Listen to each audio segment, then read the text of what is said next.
Hey everybody, Dr. Becker here. We are jumping into Chapter 8, Blood and Clotting. The way the book sets this up for us is that we start with blood and clotting. In 8 and 9, we go to cardiovascular, and then in 10, we cover heart. So they specifically separate these three contents out on purpose, and I like the way that they lay this out for us. Let's jump right in.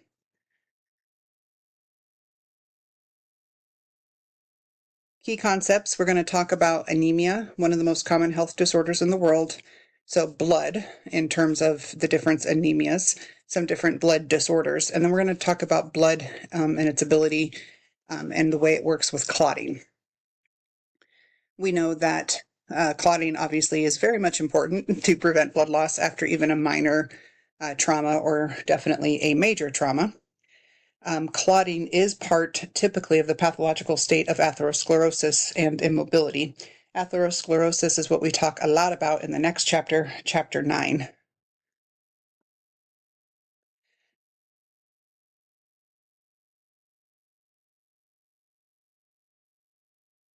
Before we jump onto that one, let's go up a little bit to here. So in general terms, blood, like if we were to describe what does the blood do, what's its purpose, what's its function, we know that the blood is meant to circulate throughout our cardiovascular system, and it is the means or the transport vehicle, if you will, to supply oxygen and nutrients to the body and the tissues and the organs. It's also meant to help carry our other nutrients, our hormones, all the things that we need for life. It's also the way that we can transport waste to the areas that it needs to go to get wasted. Without adequate blood supply, we can't get oxygen to the tissues, and so tissues will become ischemic and die. Delivery of oxygen is one of the main things that our blood does. And a lot of times when we talk about disorders of blood, it is related to the oxygen carrying capacity of blood. That is what also leads us into the different anemias. We talk about red blood cells, white blood cells, platelets, we have proteins, we have different things in the blood. We have plasma and then the formed elements. Plasma makes up about 55% of our whole blood volume. 90% of plasma is water. Okay, so a large portion of our blood content is water. The remaining volume of plasma is composed of our electrolytes. Think sodium and chloride being the most abundant. Then the remaining volume also has our plasma proteins. These are things like albumin, fibrinogen, prothrombin. In our blood, we also have then our nutrients, in our plasma, our glucose, amino acids, our lipids. And also then in our plasma, we have our waste, which is what we have as creatinine, bilirubin, and urea. Also, we carry our dissolved gases of oxygen and carbon dioxide. The remaining 45% of the blood is composed then of formed elements. More than 99% of the cells in the formed elements are red blood cells, with white blood cells and platelets making up the other 1%. We've talked about already white blood cells and their disorders, and leukocyte dysfunction and neoplasia and those things.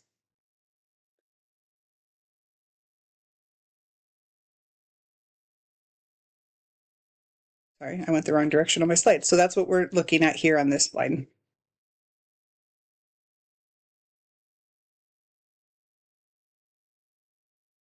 So in general, the average adult has about 7% of their body weight made up of blood. In an adult, that's 4.5 to 5.5 liters. It's greater percentage of body weight in the children. We know that our blood volume fills our heart, fills the circulation, and contributes to blood pressure regulation. It's a transport system, X, Y, and Z. We know the red blood cells carry our oxygen and carbon dioxide. Our platelets are part of our blood clotting, and our white blood cells are part of our immune protection. So we're going to start with red blood cells. Remember, red blood cells are also known as erythrocytes. They are the most abundant blood cell, remember. This one says 80% are red blood cells. The previous part of your text says that more than 99% of the cells. So either way, a large volume of our cells are going to be the red blood cells. They're small biconcave discs. They're only about 7 millimeters in diameter. They're easily deformable, and they squeeze and they can be manipulated. They can fit through the capillaries that are only 5 to 6 millimeters in diameter. The red blood cells lack a nuclei and organelles. Important concept is that the red blood cell's lifespan is 100 to 120 days. I've always been taught 90 to 120 days. So somewhere in the span of 3 to 4 months is what the average red blood cell is going to live. And then it is programmed to die. And this is a very important component of how our body regulates our blood counts and how our anemia then can occur, is that we kind of have this constant turnover of our red blood cells on purpose. They're meant to be used up and then they're meant to die. The purpose of the red blood cell typically has been to carry oxygen. So it's going to travel between the lungs, the heart, and the tissues.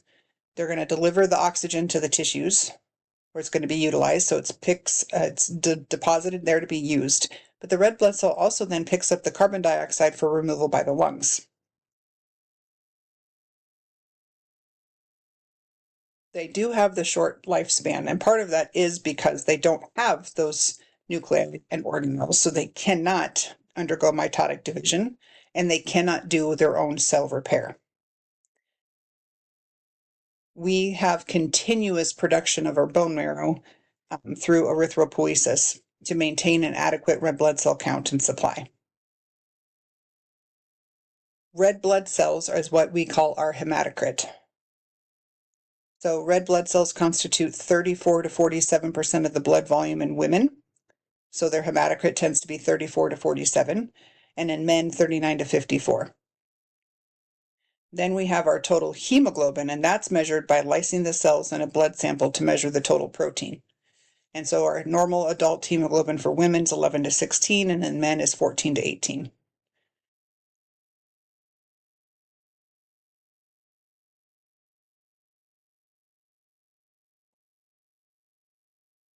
There's other terms that we talk about that are very important. When you get that CBC, right? We look at CBCs as nurses and then as providers all day long. And there's a ton of numbers on there. And to be honest with you, most people just hardly pay attention to all the numbers except for hemoglobin, hematocrit, white count, platelet, right? Those are the ones that people typically stick to, and that's it. If you utilize your complete blood count, it gives you a plethora of information, and a smart clinician will actually pay attention to some of those details. So part of the extra information you get besides hemoglobin and hematocrit is you also get your red cell count, your MCV, your RDW, your MCH, and you can ask for a reticulocyte count. And these are all very helpful. Obviously, if you get into like a hematology specialty, you're going to be knowing these more. But even in any specialty, understanding your complete blood count can be very helpful. The reason these are important is because if our purpose of our red blood cell really is to carry oxygen to the tissues, right? The red blood cells have to have the right size and shape and numbers to allow them to deliver that oxygen to the tissues, which means they have to fit through very small capillaries. So they have to be able to be manipulated, squeezed, and squished, and all the things. So their size and shape very much matters to tell us the health of our oxygen delivery capacity, and which then impacts our oxygen utilization. So knowing the red blood cells by the numbers can be very helpful to give us these insidious kind of clues, if you will, that help us understand the situation better. So it is that biconcave disc. It's very small. It's only 2 millimeters thick. And that then is purposeful because it allows for the best diffusion of gases across the membrane. Red blood cells have the capacity to be reversibly deformed, which allows them to become more compact and stretched and squeezed and squished, and then return to their original shape to continue to form their function. Okay, so the red blood cells size is what we look at with the MCV, which is the mean corpuscular volume. And this is calculated by the lab, and it's the hematocrit divided by the red blood cell count. We don't need to know all that, but the differential diagnoses of many of our red blood cells disorders and our anemias, we look at the MCV as an indicator of what is going on. So we call it macrocytosis when the MCV is above 100, microcytosis if the MCV is less than 80, and so the normal MCV should be 80 to 100. When we're looking at the size of the red blood cell, we look at the red cell distribution width, which is the RDW, and an abnormally high is called anisocytosis, and indicating a greatly varying red blood cell size observed in a blood smear. This is important because if you have an abnormal RDW and you have a lot of variability in size and shape and all of that, we think about things like sickle cell disease or hemolytic anemia or thalassemias. These are conditions then that manipulate the size and they misshape the red blood cells. So if you were to note that you had an abnormal red cell distribution width, that could be a clue as to what disorder we could be working with. We also talk about the mean cell hemoglobin, which is the MCH, and sometimes we also call it the mean corpuscular hemoglobin concentration, was the MCHC.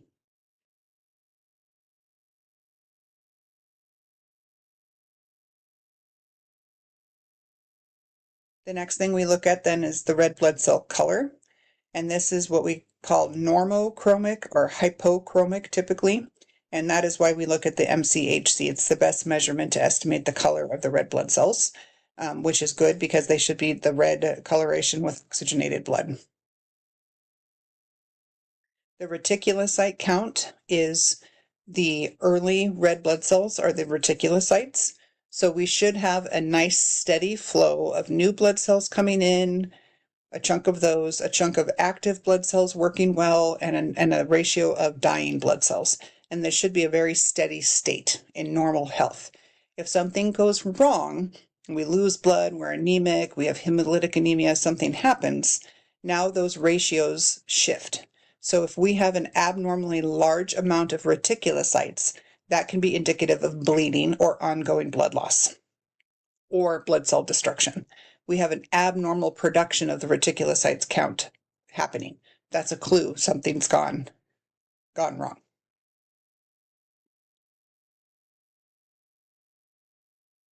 So this is the figure 8.1 in your book, and this helps us understand erythropoiesis. In adults, the only source of red blood cells to be formed are going to come from our bone marrow, and they come out of our multipotent stem cells. We have two types of bone marrows. We actually have red and yellow marrow. Red bone marrow is capable of cell production, whereas the yellow bone marrow is not. Yellow bone marrow is high in fat and gradually replaces red marrow during childhood. However, the red marrow persists in a few locations throughout the body into adulthood, specifically our sternum, our ribs, and our proximal long bones. And that red bone marrow is the source of our red blood cells, white blood cells, and platelets. Because we're constantly using these cells over and over and over, we have this rapid rate of production. This demands a high rate of DNA synthesis to support the quick cell cycling precursors, right? So understanding where we come from the multipotent stem cell and how we end up with our erythrocytes is important. And this has to work well, and there has to be no hiccups in the process, okay? This is where we understand that vitamin B12 and folate are necessary components to have the DNA synthesis, and you have to have those in adequate numbers to support your bone marrow production. So all of the formed elements in the blood are produced from a single cell type here. In erythropoiesis, the multipotent stem cell produces the CFU, which is the colony forming unit progenitor of the myeloid blood cell line, referred to as the CFU GEM, GEMM, which stands for colony forming unit granulocyte erythrocyte monocyte megakaryocyte. So this CFU GEM, okay, this is on the myeloid track, okay. So for here, that now differentiates into burst forming units erythrocytes, so BFUE. This is how we're going to get to our red blood cells. Those are precursors committed to the erythroid lineage. Stimulated then at this point by erythropoietin and stem cell factor and granulocyte macrophage colony stimulating factors. and interleukin-3, this BFUE will proliferate to about 1,000 daughter cells that will mature into CFU erythrocytes. Those CFU erythrocytes proliferate into 50 to 70 daughter cells, which we call pro-erythroblasts. It's important to understand that the BFU and the CFU cannot be distinguished from other bone marrow precursors by microscopy. Although these erythroid precursors do have unique membrane proteins, but they cannot be distinguished by us under the microscope. And this is happening over and over and over quickly. And so we have to have productive DNA synthesis that works smoothly and quickly. And that's when we need our vitamin B12 or folate and our iron to support DNA synthesis, mitosis, to get to the erythrocytes, which then leads on to our hemoglobin production.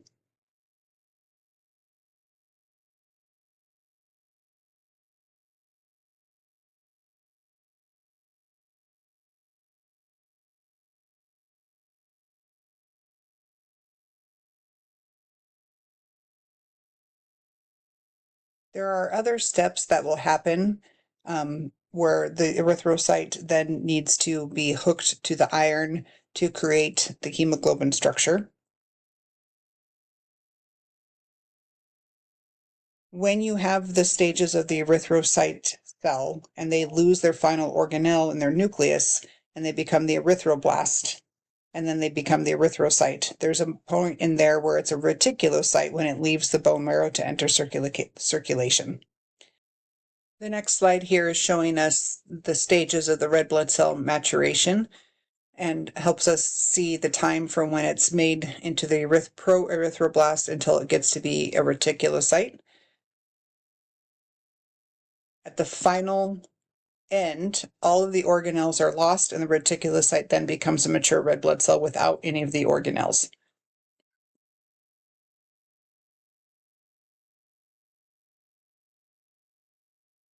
Erythropoiesis is stimulated by erythropoietin. This section 2 is important to understand. And erythropoietin is a glycoprotein synthesized and secreted by the kidneys into the bloodstream that then circulates in our bone marrow. So that's why kidney dysfunction can lead to anemia, because you lack erythropoietin production, which is one of the tools necessary to make hemoglobin. It's also important to remember that our body is always going to try to adapt. And so one of the tools it has is to make more erythropoietin, to try to stimulate more production out of our red cells. So there are certain conditions that will trigger the production of more erythropoietin, and those tend to be chronic tissue hypoxia. So think about disease cases that would cause that. One of them is obviously anemia, right? Doesn't matter how many red blood cells you have, if you don't have enough iron or you're anemic or what have you, if you don't have the ability to get the oxygen to the tissues, your tissues become hypoxic. But the other thing that will do this is things like chronic lung disease. So this is why smokers oftentimes can have a high H&H, because they actually have their body respond to chronic tissue hypoxia from cigarette use, that the body naturally now just kicks out a ton of erythropoietin to try to compensate for that. Or this is also seen in really high altitudes. If you live at a higher altitude, you can tend to have a higher H&H. Severe tissue hypoxia can increase your red blood cell production up to 6 times the normal level. Patients with a chronic kidney disease, though, have reduced erythropoietin production, so they can have the condition that will lead them to anemia. But patients with like smokers or chronic lung disease or live at altitude, they develop what we call compensatory polycythemia. Secondary polycythemia is things like heavy smokers or people who take exogenous testosterone. Important chunk of information there. So then we move on to the idea of hemoglobin. This is a model of a hemoglobin molecule. There's alpha chains are blue and the beta chains are red, and the heme groups are shown in gray.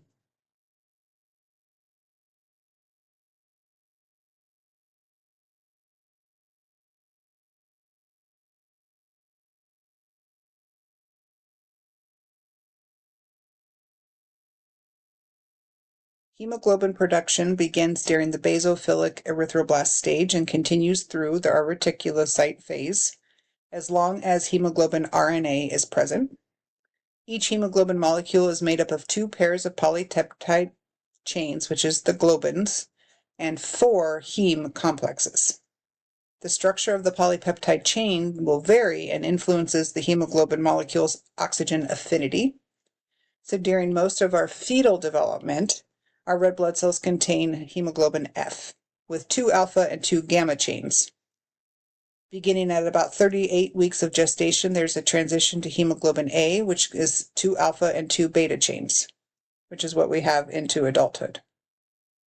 The heme groups are bound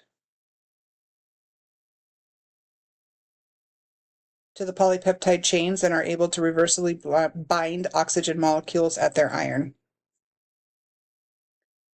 Hemoglobin synthesis, though, depends on iron availability, and during iron deficiency, hemoglobin synthesis rate will decline.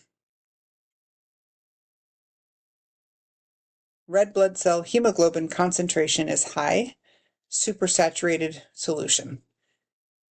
Hemoglobin is a protein quaternary structure, which brings us back to the terms we were using in the earlier chapters of this book. So next, the book goes into talking about disorders of hemoglobin. And they start with sickle cell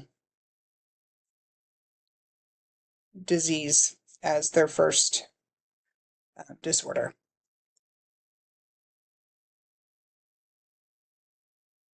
Sickle cell disease and sickle cell trait are due to a single base mutation, which is a missense mutation in the beta globin gene that results in substitution of the hydrophobic amino acid valine for the charged hydrophilic amino acid glutamate at position 6. You don't have to memorize that, but we do understand then that this substitution is going to cause problems. So hemoglobin S is the primary hemoglobin produced in homozygotes, my lord, homozygotes. So these individuals are referred to as having the sickle cell disease. Heterozygotes are referred to as having the sickle cell trait and have fewer clinical manifestations than the homozygotes. So what I want you to know here is that there's people that can have the trait versus people that have the disease. The substitution of that hydrophobic amino acid valine for the normal hydrophilic amino acid glutamate creates a sticky spot on the hemoglobin S surface.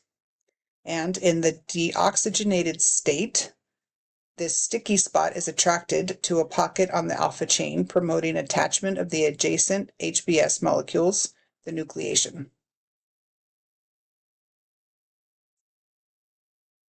I'm going to flip us over to the sickle cell on osmosis here. I'd like us to watch this part together for us to better understand sickle cell disease. Sickle cell disease, also called sickle cell anemia or just sickle cell, is a genetic disease where red blood cells can take the shape of a crescent or sickle, and that change allows them to more easily be destroyed, causing anemia, among other things. Sickle cell disease is caused by defective hemoglobin, which is the oxygen-carrying protein in red blood cells. Hemoglobin is actually made up of 4 peptide chains, each bound to a heme group. Different hemoglobins have different combinations of these chains. Hemoglobin A, or HbA, is made up of 2 alpha globin and 2 beta globin peptide chains. This is the primary hemoglobin affected in sickle cell. Specifically, the beta globin chains end up misshapen. This is because of a mutation in the beta globin gene, or HBB gene. Sickle cell is an autosomal recessive disease, so a mutation in both copies of the beta globin gene is needed to get the disease. If the person has just one copy of the mutation and one normal HBB gene, then they're a sickle cell carrier, also called sickle trait. Having sickle trait does not cause health problems unless the person is exposed to extreme conditions, like high altitude or dehydration, where some sickle cell disease-like symptoms can crop up. What it does do is decrease the severity of infection by Plasmodium falciparum malaria. So in parts of the world with a high malaria burden, like Africa and pockets of southern Asia, those with sickle trait actually have an evolutionary advantage. This phenomenon is called heterozygote advantage, and its unfortunate consequence is a high rate of sickle cell disease in people from these parts of the world.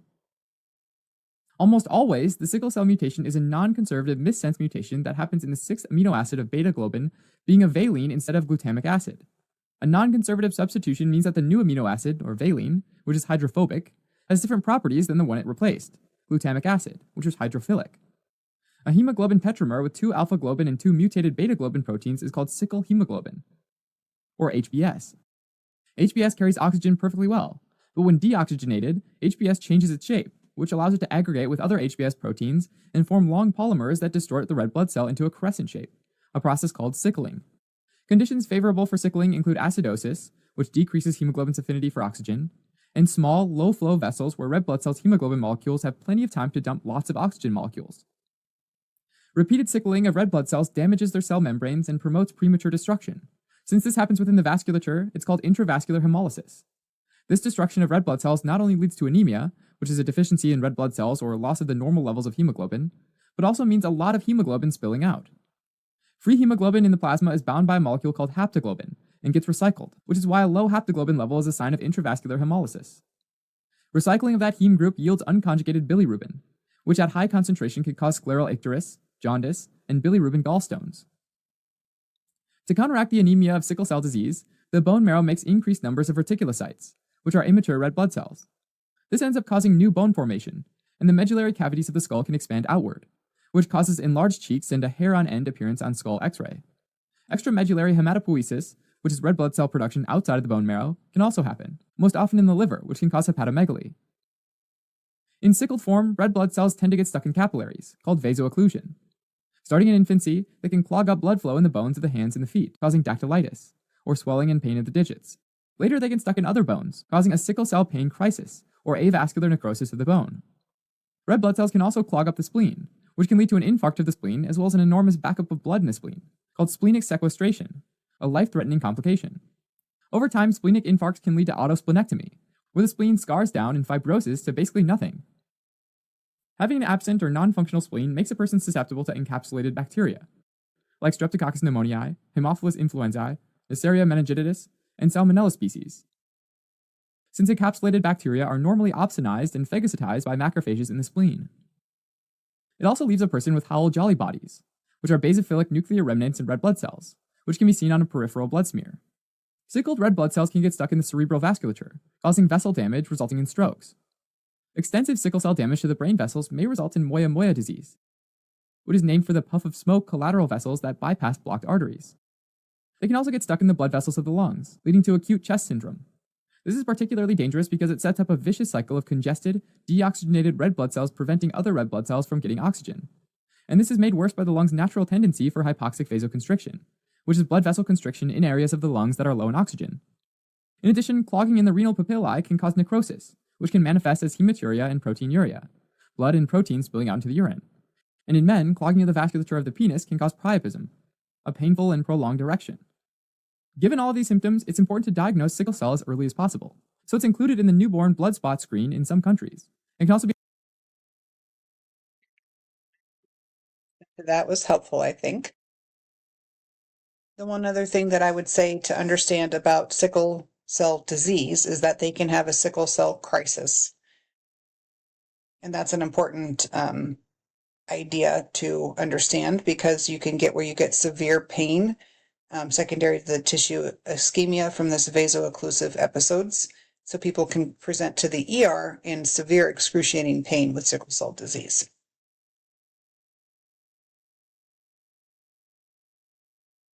And that's a similar thing that we watched in the video.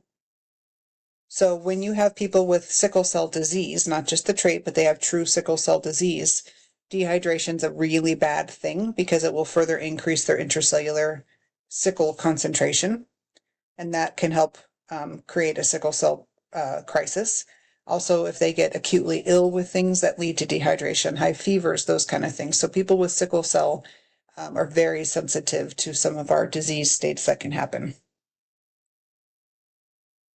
The next thing that they talk about in the book is thalassemia, and this is a term of a group of genetic disorders that results in this abnormal production of either the alpha or the beta hemoglobin chains. So the high red blood cell hemoglobin concentration results in an abnormal cell structure and function of the beta or alpha chains. Beta thalassemia has a decreased red blood cell concentration, and that causes the red blood cells to be small and pale. And alpha thalassemia varies in severity because there's 4 different chains for the alpha chains. Both alpha and beta thalassemias will have the red blood cells be microcytic and hypochromic due to the reduced hemoglobin concentration. People can have beta thalassemia or alpha thalassemia and have varying degrees of signs or symptoms. So this is a very brief introduction to the thalassemias that you have here. So what you would know is that if you have microcytic or hypochromia noted on your indices on your CPC, you could think of thalassemia as a differential. Talking about anemia in general concepts first. We know that we look for our hemoglobin and hematocrit, and when they're low, we think anemia. By definition, anemia is low hemoglobin hematocrit or low iron indices, etc. So when you're looking at that blood smear and they give you the MCV, is one of the first things you're going to look at to determine and help distinguish the different types of anemia. So if we use the term microcytosis, our MCV is less than 80. If we use the word normocytosis, it's normal. Macrocytosis means there's these really large size with an MCV of greater than 100.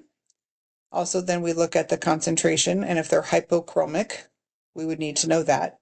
And then if the blood smear shows us any abnormal shapes, like our spherocytes or sickle cytes or schistocytes, those are very definitive abnormalities that would lead us to different disease processes.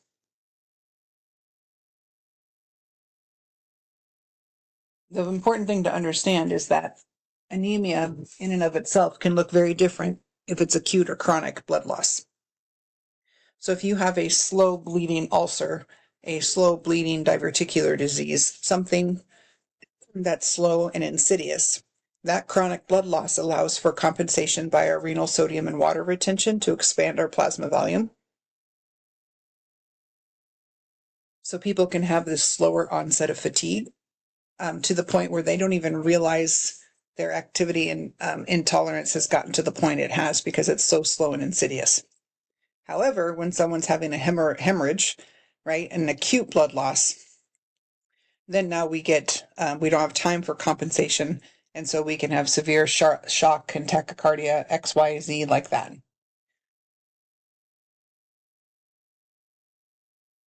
So one of the main components when we talk about anemia or low hemoglobin hematocrit is iron, because iron is required for hemoglobin synthesis and production.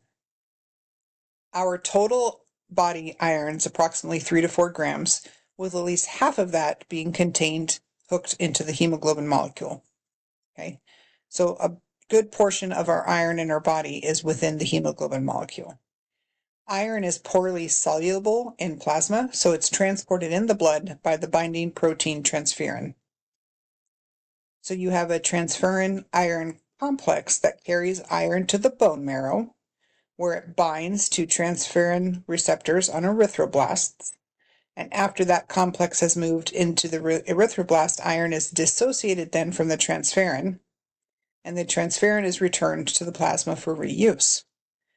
Transferrin bound to iron is referred to as our saturated transferrin. So we can measure the percentage of our transferrin saturation to help us identify iron deficiency. That's one thing. Iron used for hemoglobin synthesis comes from 2 sources. Less than 5% is obtained by our GI absorption of our dietary iron.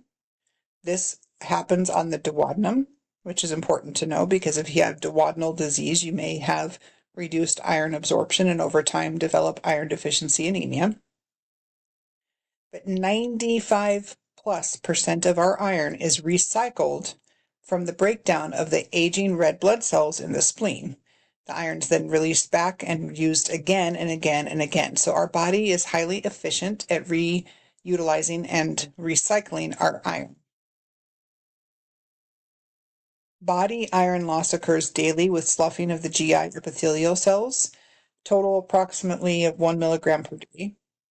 And typically our dietary iron adds 1 milligram of new iron a day. So it's equivocal.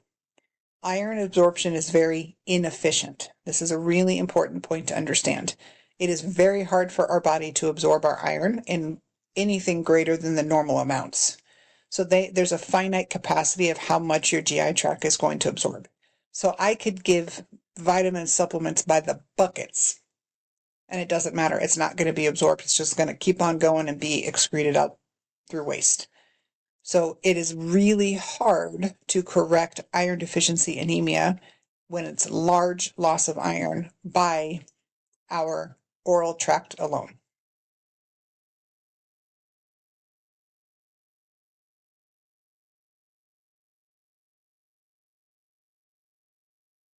So you're going to get iron studies, right? So you order iron studies. What we're going to look at is our transferrin iron binding capacity, our transferrin saturation. Ferritin is also detectable in serum, which is our short-term intracellular iron store. So if ferritin is low, it's very indicative of iron deficiency anemia. If ferritin is normal or high, that's non-specific, because ferritin is also an acute phase reactant.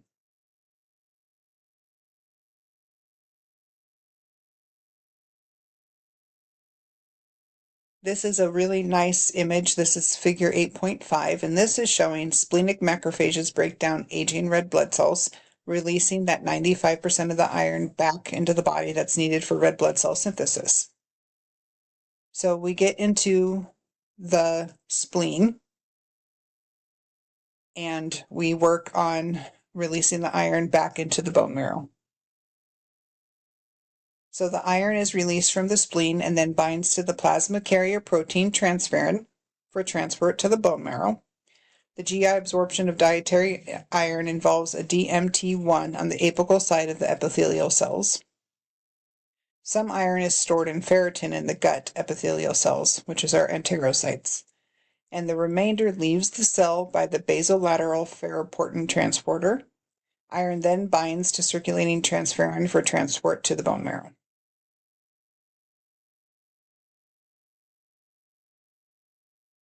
So if we know that less than 5% of our iron comes from our dietary sources, that is, again, pointing to it is really hard to replete iron deficiency just by oral supplementation. Some of the gut enterocytes have apical transporters that also help absorb dietary iron. And remember, some of our iron is stored in ferritin, which is why if you have really low ferritin counts, that can be indicative also of iron deficiency.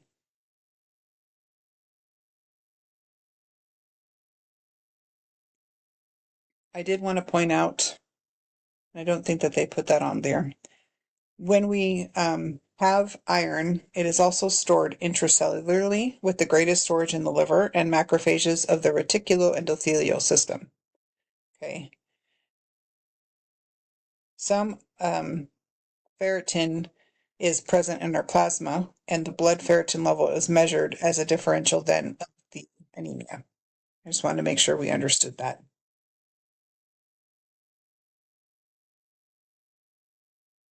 You can have anemia with imbalance of iron, not just from blood, but other things like inadequate intake or absorption. So states of high iron requirements are in our infancy and childhood, adolescence, also during pregnancy, or during normal and excessive menstruation for women. One of your first differentials for a female of childbearing age that is anemic should be evaluating her menses and whether or not her blood flow is or blood loss during menses is excessive. In older adults, GI losses associated with malignancy can cause excessive iron demand. Or remember, GI malabsorptive disorders like celiac and Crohn's, or people that have had weight loss surgeries with bypass.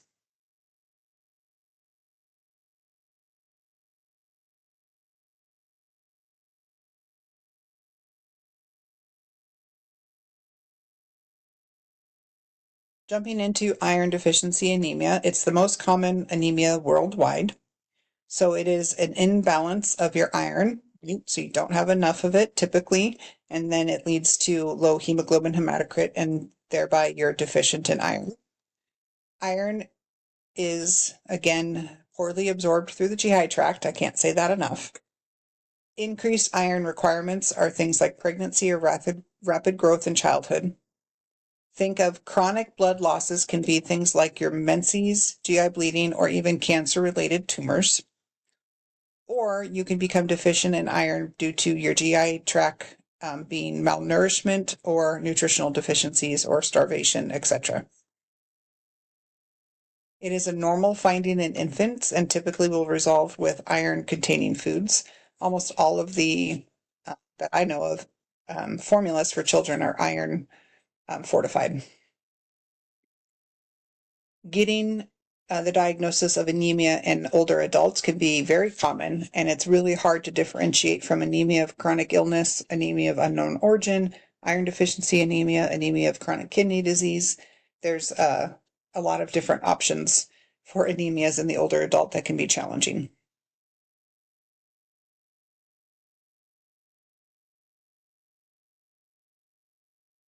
So when you order your iron studies, again, this is telling us that we're going to look at our MCV, color, transferrin or transferrin saturation, and the ferritin level.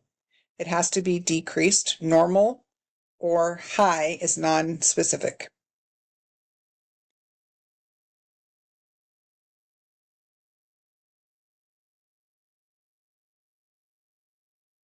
Technically speaking, the book still tells you that a bone marrow biopsy is the gold standard to confirm the diagnosis, but it's not commonly ordered owing to the invasive nature of the procedure. It's very less common. That would occur down the pike after you've done a lot of different workups and you're just not clear of the diagnoses. If you have someone who's iron deficient, almost one of the things you're going to end up with is a GI consult to evaluate if it's occult blood loss or malabsorption.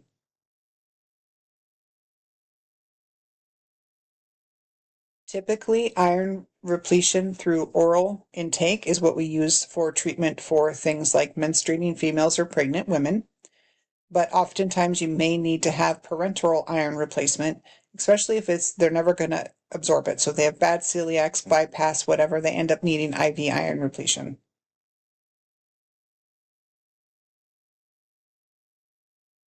So then we have the issue then of vitamin B12 and folate and how it works within the red blood cell production.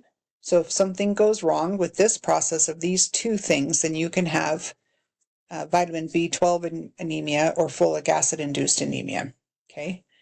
Vitamin B12 deficiency anemia is typically a macrocytic anemia, and it's the inability to absorb vitamin B12. There's a disease called pernicious anemia, and that's an autoimmune disorder because those individuals with pernicious anemia, they do not have the appropriate gastric parietal cells, so they lack the intrinsic factor to prevent vitamin B12 absorption. So individuals with chronic gastritis, the individuals with the pernicious anemia, they have destruction of the gastric parietal cells, resulting lack of intrinsic factor prevents vitamin B12 absorption in your diet. People that have chronic H. pylori infections also can have vitamin B12 deficiency. Then think of the malabsorption conditions such as Crohn's disease or bariatric surgeries. Bariatric surgery dramatically reduces the size of the stomach and also reduces the number of parietal cells available to synthesize our normal intrinsic factor. So you have risk for chronic poor vitamin B12 absorption. Some medications, specifically metformin and cholestyramine, can block B12 absorption as well. So if someone's on metformin, which is a very common medication, and they develop an anemia, they should be looking at their vitamin B12 and folate levels. If you are deficient in either B12 or folate, then you are probably going to get anemia because vitamin B12 and folate are needed in the DNA replication during the proliferation of our red blood cells. If you're B12 deficient, think lack of dietary sources or problems with GI uptake. If you are folate deficient, they're probably part of their food or pregnancy. Typically, folate is found in supplemented and fortified cereals and other grain products. So it's a little hard in the United States to be folate deficient typically.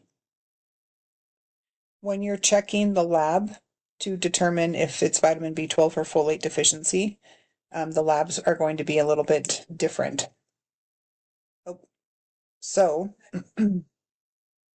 your anemia is probably going to be macrocytic and hypochromic. The other interesting thing about it is that vitamin B12 deficiency also affects white blood cell counts, and neutrophils then have this hypersegmented nuclei. So one of the things that you may see is a mild neutropenia or leukopenia.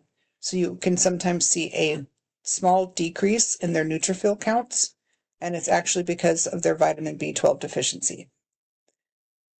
The reason vitamin B12 deficiency is also very dangerous when it becomes severe and profound is because of this next statement. Your vitamin B12 is also required for your myelin formation. So if you are severely deficient in vitamin B12, you will get neurologic effects and neurologic deficits with deficiency, particularly paresthesias. And the worrisome part about that is that after a certain amount of time, they can be irreversible damage. So even if you correct the vitamin B12, they continue to have the paresthesias. So a sign of severe vitamin B12 deficiency would be paresthesias. Once you renew the level of the vitamin B12, the anemia is going to be reversed. Some of the neurologic findings may be irreversible. If they get a bone marrow biopsy, they're going to see megaloblasts, which are giant cells that have not undergone mitosis. Really now, folate deficiency is less common due to widespread supplementation.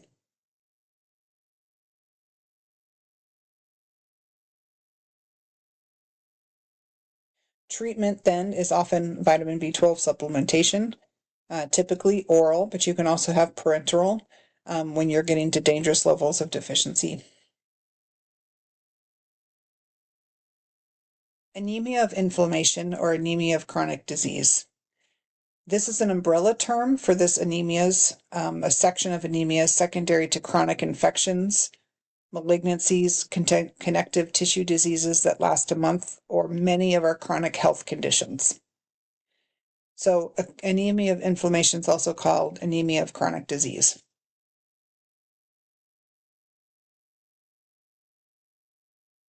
You can get this from some infections like osteomyelitis or pyelonephritis. You can get this from HIV. In oncology care, there are several mechanisms whereby your tumor functions as a catalyst for this inflammatory response, and this causes anemia of inflammation. Some tumors can secrete cytokines that cause inflammatory response. Some of the other tumors may invade your healthy cells and tissues for a similar response. Some tumors undergo necrosis due to decreased oxygen and nutrient supply, and this is also then going to lead to acute inflammation and acute anemia of inflammation. The other one we see it in a lot is these autoimmune disorders. Think of things like rheumatoid arthritis or lupus. This is very common to have anemia of chronic disease. The specific one is lupus, because there's an increased red blood cell destruction from the autoantibodies and associated renal insufficiency, which can also cause anemia. So you kind of have a risk for a double whammy for anemia if you have systemic lupus erythematosus.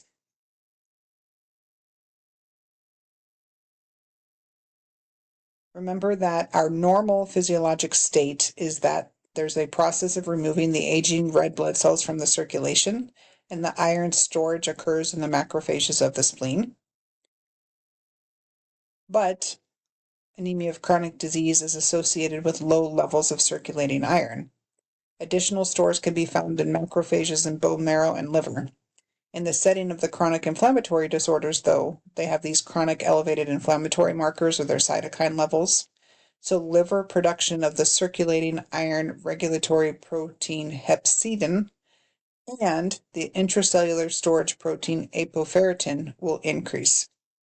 So what I want you to know through all of that wording is that the state of the iron imbalance is due to the chronic cytokine stimulation of the regulatory protein hepcidin. Hepcidin is what inhibits the iron transporter ferroportin, so the iron cannot leave the cells. So then iron builds up in the gut cells and the splenic macrophages, and then it cannot reach the bone marrow. So then you get a microcytic deficiency, as seen in iron deficiency, and you'll get a low reticulocyte count. But the difference is you're not losing iron through bleeding. You can't get iron into the bone marrow because of inflammation. So anemia of chronic disease and anemia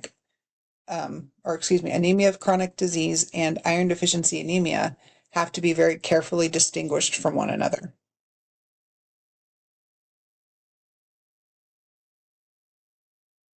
Then we have the anemia of chronic kidney disease. Remember that the kidney produces erythropoietin, which is a hormone that stimulates red blood cell production. So if you have kidney failure, you often have reduced erythropoietin synthesis. So oftentimes people with anemia of chronic disease also have iron deficiency anemia. Oftentimes as well, people with renal failure have altered fluid and electrolyte balances, and that imbalance can inhibit erythropoiesis. The other thing that's challenging is that people on hemodialysis, that mechanical shearing, if you will, of going through that machine will reduce the red blood cells span. So that's difficult. You can have anemia of chronic kidney disease, anemia of inflammation, and iron deficiency anemia all at the same time. So oftentimes older adults with multiple medical issues end up needing to go see hematology. Sometimes they end up needing that bone marrow biopsy to tell us everything that we're dealing with. All right, hemolytic anemia, I think, is one of the harder ones to remember unless you're dealing with it all the time. So let's take some time and really break this down so we can understand what it is. I'm going to jump to this slide here. Where does bilirubin come from? And have this on the slide as we're talking about it. So hemolytic anemia results when our red blood cells are destroyed before their normal lifespan. Okay, so assuming that we have adequate nutritional status, we have normal bone marrow, okay, our homeostatic response is to increase erythropoiesis, which should lead to an elevated reticulocyte count. But if erythropoiesis cannot keep up with the destruction of the red cells, we get anemia. Hemolytic anemia results from factors external to the red blood cell defects, and this occurs in immune hemolysis or in mechanical hemolysis. Think of a prosthetic heart valve, and in some clotting disorders, and as an adverse effect of some medications. So you can have factors external to the red blood cell. Then you can have hemolysis resulting from intrinsic red blood cell defects, like genetic issues, like sickle cell disease or thalassemia, or hereditary spherocytosis, or paroxysmal nocturnal hemoglobinuria, or you can have the glucose 6-phosphate dehydrogenase deficiency. A lot of words there. What we're saying is that you have an early destruction of the of the red blood cell lifespan. This can occur then in extravascular or intravascular areas. In extravascular destruction of the red blood cell sites, we have abnormal red blood cells to be destroyed rapidly by the spleen. This is typically these three diseases. Intravascular destruction can occur with microangiopathic hemolytic anemia. And that's when the small blood vessels are blocked by clots that lyse the red blood cells. For example, HELP syndrome in pregnancy, which is hemolysis, elevated liver enzymes, and low platelets. Also thrombotic thrombocytopenia or hemolytic uremic syndrome, HUS. So these are diseases that intravascularly there's a destruction of the red blood cell. Also intravascular causes of hemolytic anemia are autoimmune diseases and certain drugs. We think of hemolytic anemia if we see an increased bilirubin, decreased H&H, increased reticulocyte count. MCV may be stable, but our RDW will increase. In the blood smear, you may see schistocytes, and oftentimes you'll have increased iron and an increased LDH. So if I'm worried about hemolytic anemia and I'm ordering labs, I'm obviously getting a CBC and a blood smear, and I'm asking for an LDH and my iron studies.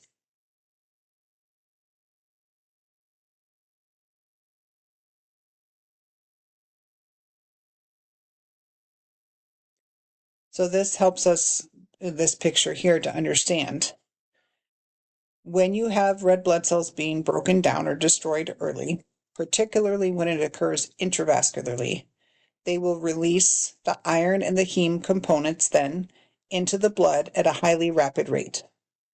The fate of the heme is conversion to biliverdin, and that is then metabolized to bilirubin. So the heme becomes biliverdin, becomes bilirubin unconjugated. As the bilirubin production precipitously increases, then we have our rising bilirubin levels that can overwhelm the ability of the liver to conjugate and secrete the bilirubin into. So we can have jaundice and dark urine. So in hemolytic anemia, the blood levels of unconjugated bilirubin, so indirect bilirubin, will rise more than conjugated or direct bilirubin. So I'm also going to order my labs for direct and indirect bilirubin.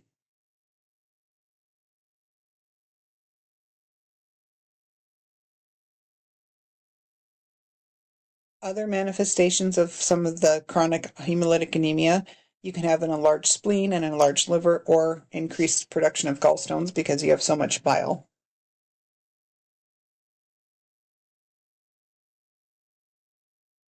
Okay. So one of the hemolytic anemias that could happen is the G6PD deficiency, which is the genetic disorder, often exacerbated by oxidizing drugs and some of the foods we can eat. After an acute exposure will damage the red blood cell integrity, and you're going to get hemolysis. And then after the exposure ends, the hemolysis will resolve. One of the diseases that's really hard is AHA, which is autoimmune hemolytic anemia. And this is agglutination testing that identifies antibodies or complements that bind to the red blood cell.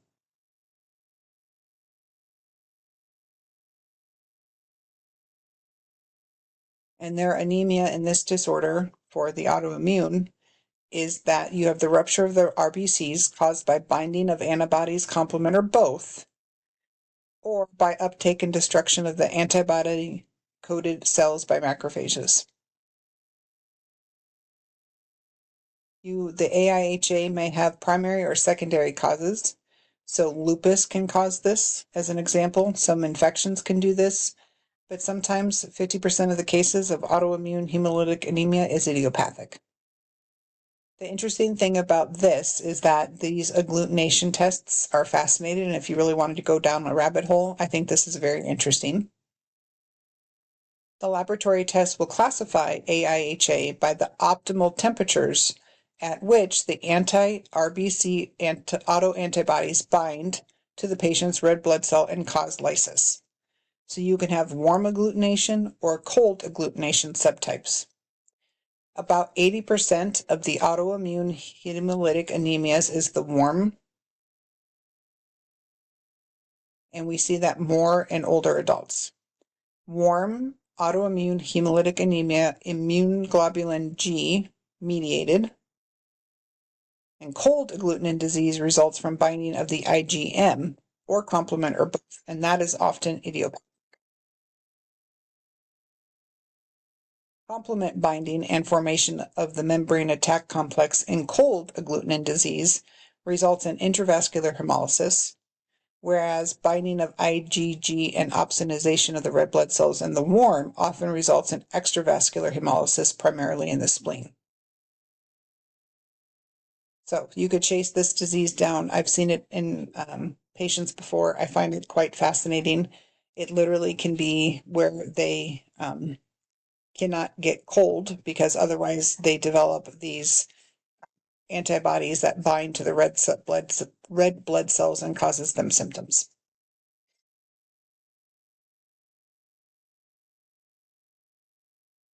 So hemostasis is their way of saying blood clotting, and we're moving into the next section then of the chapter 8. So the first part we've talked about has been anemia. Now we get to move into clotting or hemostasis.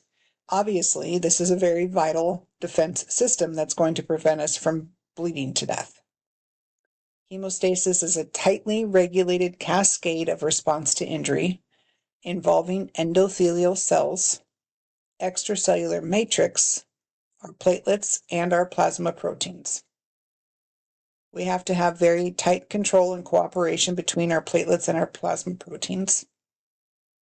This tight control and regulation is needed to facilitate rapid clot formation in the region of an injury while suppressing clot extension beyond that region. Clot formation needs to be initiated quickly, but we need it to be limited to the site of injury, right? We don't want to have clotting everywhere. So after tissue healing and regrowth of blood vessels, the clot must then be removed. So from the beginning of the hemostatic or clotting process, the opposite reactions of anticoagulation and fibrinolysis are initiated, particularly in the normal regions that are adjacent to the area of injury and blood vessel breakage.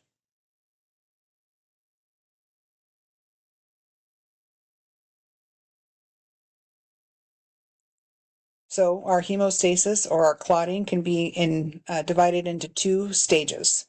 We have primary hemostasis and then secondary hemostasis. In primary hemostasis, the vessel constriction is due to endothelium released by endothelial cells and serotonin from platelets. The vessel constriction is rapidly followed then by platelet adhesion and aggregation to form a platelet plug. So primary hemostasis is when we form a platelet plug. In secondary hemostasis, the zymogens, which are protease enzymes in their precursor and active form, and cofactors undergo a series of activations that lead to a stable clot made out of fibrin deposited on and within the platelet plug. So we need to have primary hemostasis or primary clotting where we're going to form that platelet plug. And then in the secondary part of that, then we're going to have a series of activations leading to a stable clot made out of the fibrin deposited on and within that platelet plug.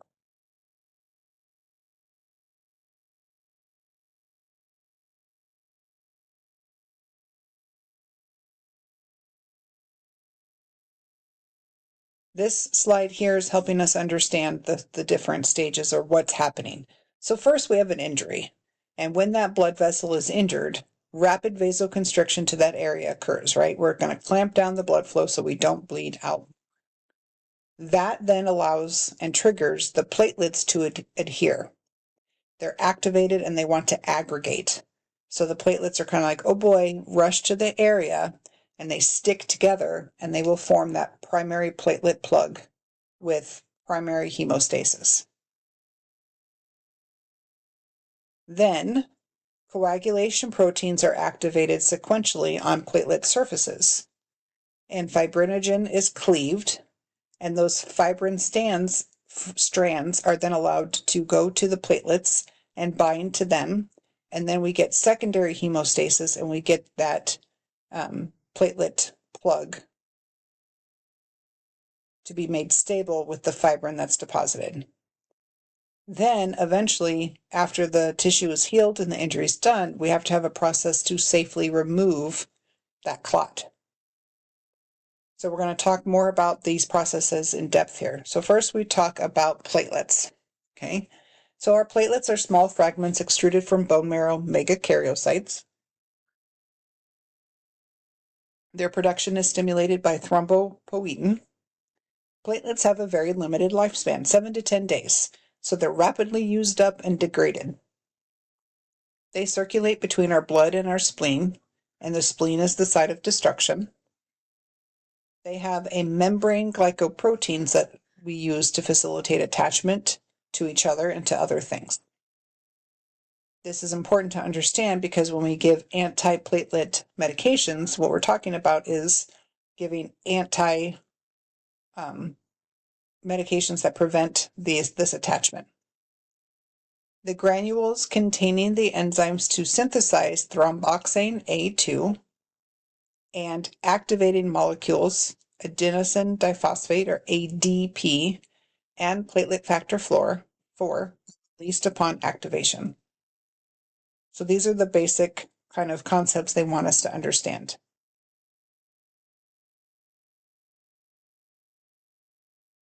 So when you think about the platelet itself, it's a small fragment circulating around, and they're oval, and they contain within them then several types of granules. So within the platelet, they carry these granules, which also includes the enzyme cyclooxygenase and a microtubule network that supports rapid shape change upon activation. When our platelets are in an inactive state, their resting membrane contains receptors and integrin glycoproteins that contribute to rapid activation and clotting function when they're activated. The activation of a platelet occurs after injury to the blood vessel while strips away the endothelial lining and exposes that subendothelial cell matrix and collagen. Okay. And this is what we can see here. The platelet membrane glycoprotein allow this here, and then we talk about the G protein. So we have the endothelial cell here is what we're talking about.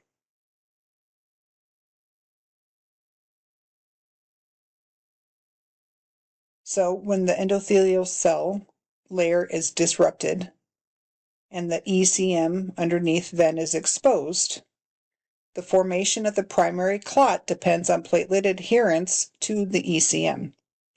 And this is mediated and controlled by glycoprotein 1b, 9, and 5, and von Willebrand factor. Platelet activation and shape change will be mediated by our ADP and our TXA2, and our thrombin binding to the G proteins, and platelet binding to fibrinogen and to each other, which is activated by integrin alpha 2b beta 3, also known as glycoprotein 2b3. So all of these factors are coming together. So we have our platelet, it's going to be activated. We have the fibrinogen, the von Willebrand factors working with us that are going to make it change its shape and come down here to be able to adhere to the extracellular matrix, and they congregate together. Okay. We also release the ADP and the thromboxane and thrombin that continue to turn on and activate other platelets coming to the area. So as these are breaking down and they're coming to form the clot, they will re-release more signals out to attract other platelets to come to be activated. And this will come together to form a plug.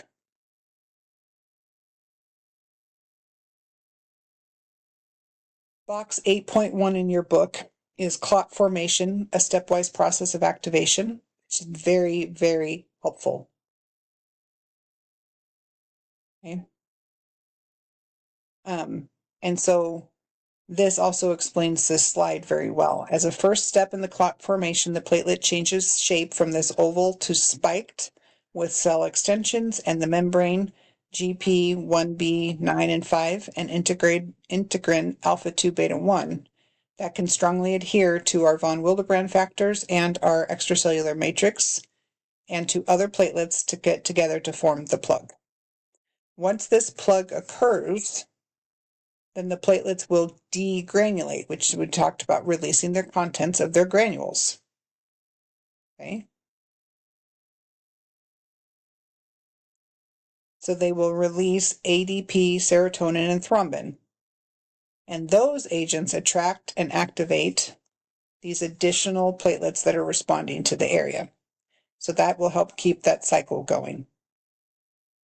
The platelet cyclooxygenase is activated, synthesizing the thromboxane 2, which is a potent stimulator of vasoconstriction and platelet aggregation.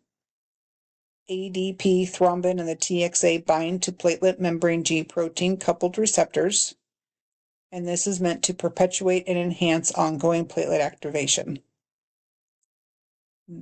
The GP2B3A membrane changes to an active conformation and begins to bind to the damaged vessel to plug with other platelets and fibrinogen. And they're going to slowly build up and make a plug. The large granules containing factor V, platelet factor 4, von Wildebrands, and fibrinogen will release their contents that continue to support further down the initiation of the coagulation cascade so that we can build that fibrin cap next. Once the platelet activation and aggregation have produced that initial plug, so we've had our primary hemostasis, the platelet surface is used as the site of binding of our coagulation cofactors and the activation of our coagulation cascade. The strands of fibrin are generated and bind, further stabilizing the clot. Okay. So we get this vascular wall damage, which exposes the endothelial cells are broken. We get exposed down into here. We recruit platelets to the area.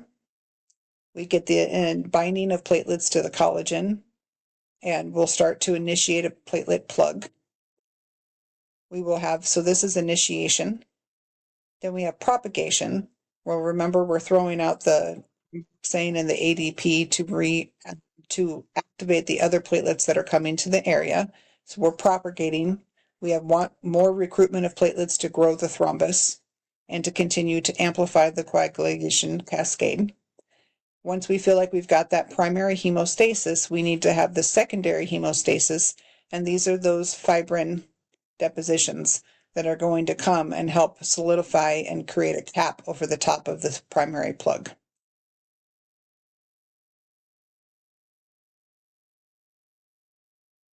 The reason that this is important is that understanding that the platelet surface is a scaffold, because we have this coagulation cascade. So all of these proteins need to assemble in a certain way on the platelet surface. So this is our platelet membrane. We have intrinsic pathway to clotting, and we have the extrinsic pathway to clotting. Okay. And this gets really kind of complicated looking at the picture. But when we talk about the clotting cascade, these are all intrinsic pathways that are leading to this.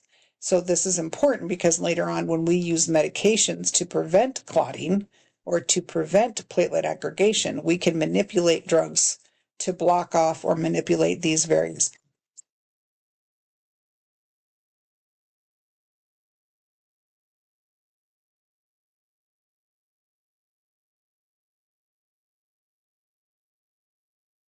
Initially, remember that the tissue damage itself initiates clotting by the extrinsic pathway, which is shown here on the left.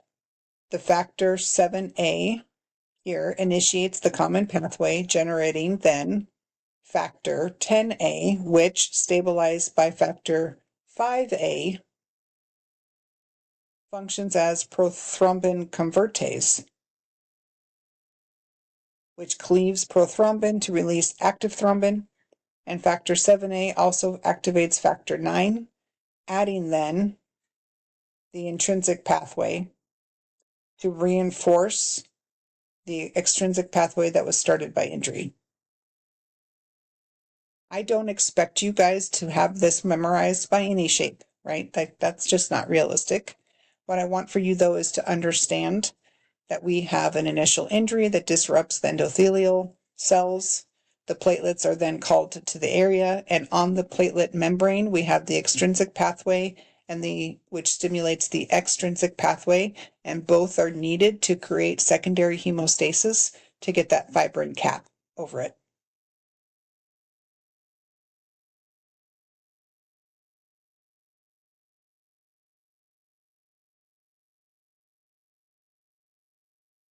So the next thing they talk about then is the modulation of clotting and anti-clotting by products of the arachidonic acid metabolism. So the injury-induced flip from production of the healthy endothelial cell prostacyclin to the production then of the activated platelet thromboxane A2, TXA2, is the key event in clot initiation. So if we focus strictly on these two cell types, the pathway from the arachidonic acid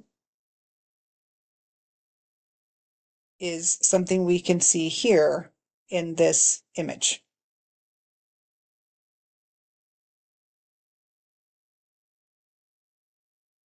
So two products of arachidonic acid metabolism, which is the prostacyclin and the thromboxane A2, are significant in the balance of anticoagulant and procoagulant forces in healthy and damaged vessels, respectively. So, normally, healthy endothelial cells will continuously produce and secrete prostacyclin. The prostacyclin reduces platelet adherence to the endothelium and is what is also needed to promote vasodilation. So, in our normal endothelial cell lining of the blood vessel, we are producing prostacyclin, and that is helping prevent platelets from aggregating. We don't want the platelets there. We want to have this nice layer that also promotes us the ability to have vasodilation.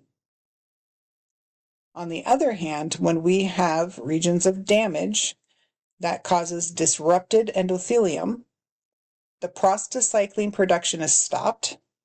And in these regions of injury, the platelets then can adhere and become activated, and they produce thromboxane A2. And that promotes platelet activation, aggregation, and then vasoconstriction.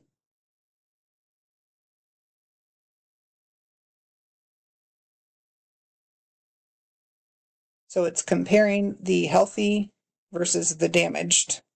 When healthy endothelium continues on this path, we get prostacyclin. When you have it damaged, we get thromboxane A2.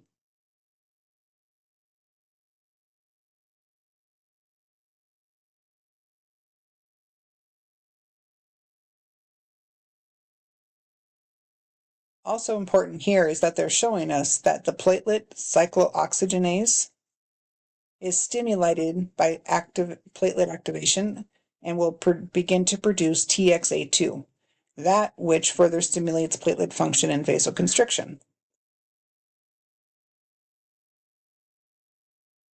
So if we give someone aspirin, aspirin is an irreversible inhibitor of COX-1. So if we inhibit this, we are going to prevent clot formation for the remaining lifespan of the platelet that was exposed to the aspirin. So for this reason, we often discontinue aspirin before surgery. Other NSAIDs can reversibly inhibit COX-1 and do not have long-lasting effects on the clotting factor.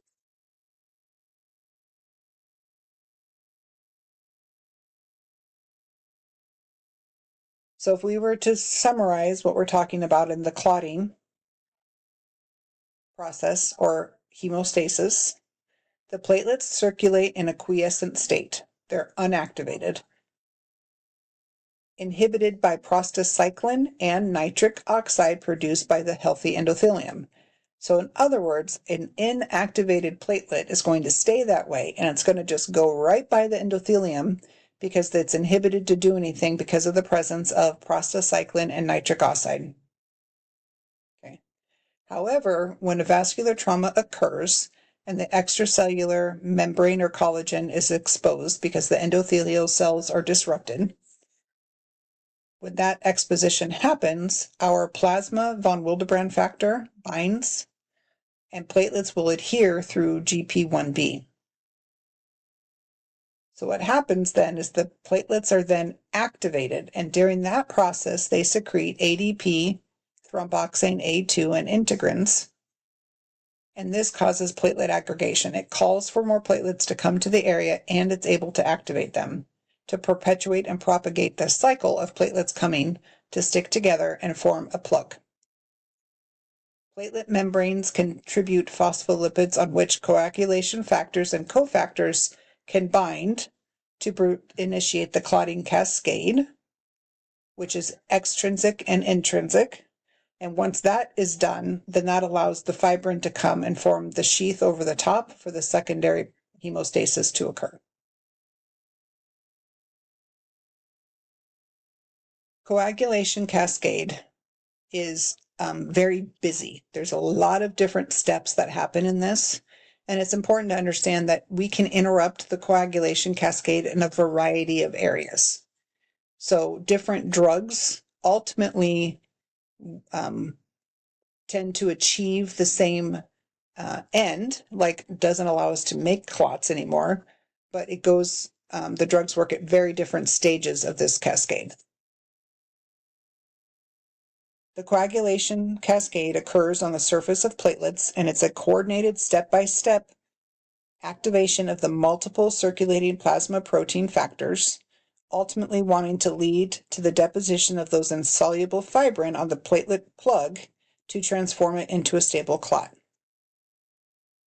We have two major categories of the clotting proteins, and those are the zymogens and the cofactors.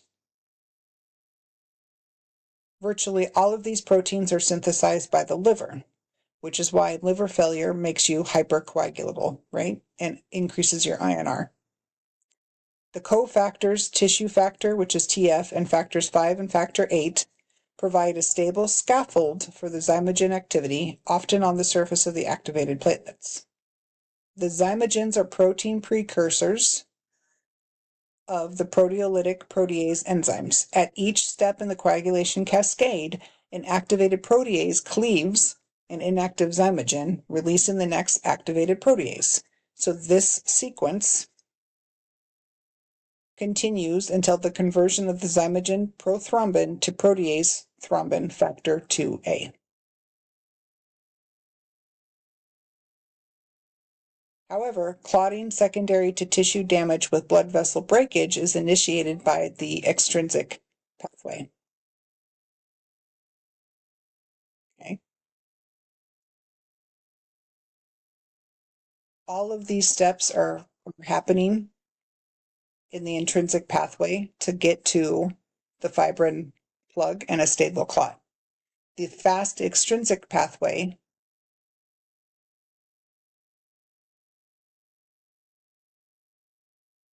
initiates the slower intrinsic pathway. So you have to have this activated first before the slower intrinsic pathway is going to be able to do its part. So if we look at this in some of these images, this extrinsic pathway is activated by the trauma. And this starts with tissue factor and factor 7 being released. Those two things then activate the intrinsic pathway. Intrinsic pathway is activated by blood stasis, and it starts with factor 10-2A. Reinforces extrinsic pathway at factor 9 step. Here. A common pathway starts with factor 10 and targets both 7 and 9. Okay. So this processes have to happen in order for fibrinogen to be cleaved into fibrin to make the fibrin sheath over the top of the thing, of the platelet plug. Okay. The yellow are proteases and the blue are what we consider cofactors. So these yellows are the zymogens, and then we have the cofactors. Okay. Tissue factor is added to the anticoagulated blood. Time to clot is measured. So this is all what's happening in the extrinsic part, which then turns on the intrinsic part.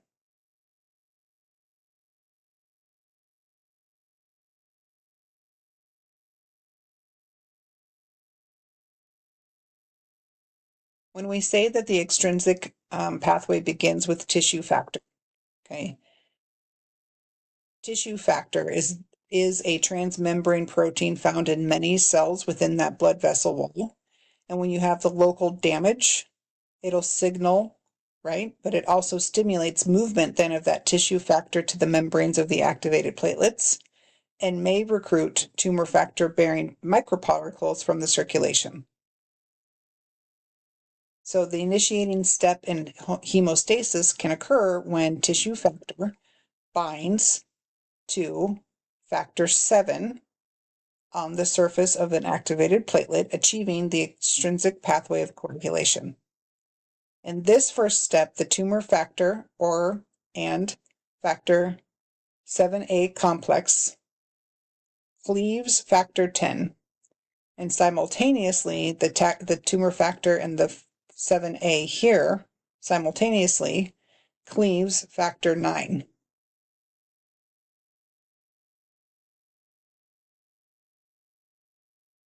Factor 9 works with activated cofactor Villa to cleave and activate more factor 10, strongly reinforcing the actions of factor 7. So factor 10A forms a complex with factors 5A held by calcium ions on the phospholipid surface of the platelets, making up the prothrombinase complex. This complex cleaves prothrombin, releasing thrombin factor 2A here. And that then can form the fibrinogen into fibrin.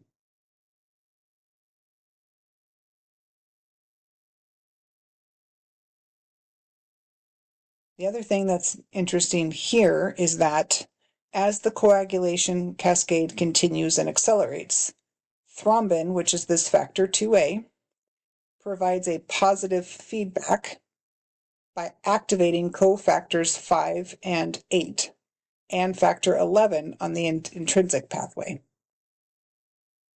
And that further accelerates the fibrin deposition. Asterisks here indicate clotting factors 2, 7, 9, and 10 that are subjected to carboxylation during synthesis in the liver. This post-translational modification is blocked by the drug warfarin, which reduces the effectiveness of the clotting cascade. So warfarin is going to work in here and prevents this from happening, which prevents clots from forming. So we can measure a prothrombin time and how long it takes to get to that stage. We can measure a partial thromboplastin time in here as well.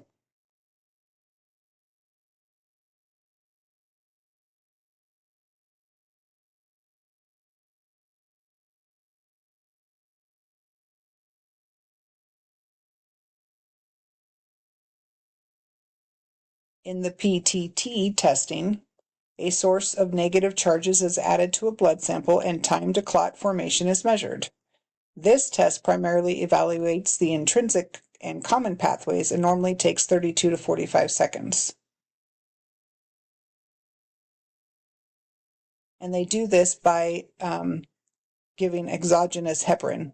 The PTT can be prolonged in disease states such as hemophilia, DIC, or liver failure, and people on heparin.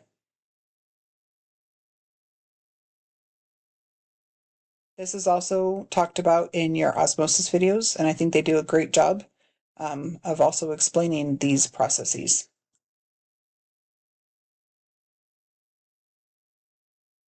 Remember that we have to have control of the clotting process. We need to make it happen in the areas that it needs to happen.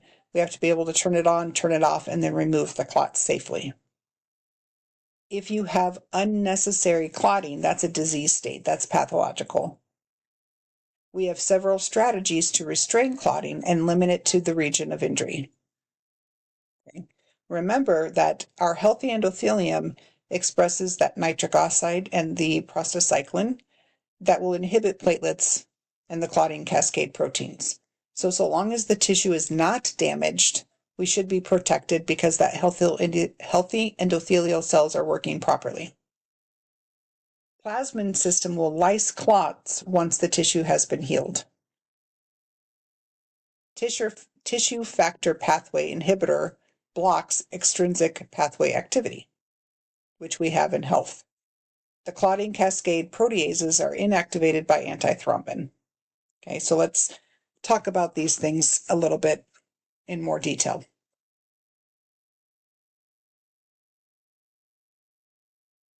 The book reminds us that if a clot dislodges from the formation, it's called an emboli, and often causes ischemia or infarction. So we have endogenous anticoagulation mechanisms to limit that risk. Okay. This really begins again at the endothelial cells and how they work with clotting. In a stable endothelial layer, and all those cells are connected, they prevent the subendothelial collagen. Okay, and that's then not allowed to bind or activate the von Willebrand's factors. So the platelets are not going to get attracted and they're not going to start forming a clot when you have that stable layer of endothelial cells. Okay, so when we're healthy, our endothelial cells, like we just said, continuously express nitric oxide, right? And that is a potent inhibitor of platelet activation and aggregation. The endothelial cells also metabolize arachidonic acid to prostacyclin, which is also a potent local inhibitor of platelet aggregation and activation. Endothelial cell membranes express the enzyme adenosine diphosphatase, or ADPase, and that breaks down adenosine diphosphate released from the granules of activated platelets. So if granules float to other areas and a healthy endothelial cell membrane is there, they're going to break that down and prevent that from working on their area.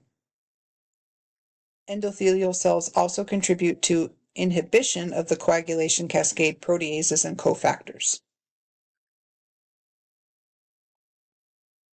We have heparin-like molecules projecting from endothelial cell membranes that can bind and activate circulating antithrombin 3, which in turn inhibits thrombin and inhibits factors 10A, etc. So we have natural heparin-like projections that inhibit the clotting factors. Our endothelial cell membrane display thrombomodulin, and that is a cofactor that binds thrombin and activates protein C. Activated protein C binds to protein S, and that inactivates the coagulation cascade cofactors 8 and 5. So those are protective.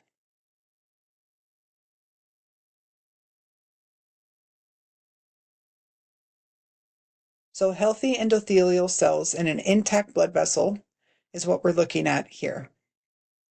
So you can see they are excreting prostacyclin, PG12, and nitric oxide into the blood vessel and to the underlying smooth muscle layer. Both agents again inhibit our platelet activation and will help us with vasodilation. So they are important to maintain the steady stream of blood flow that reduces the blood pooling and it prevents intrinsic pathway activation.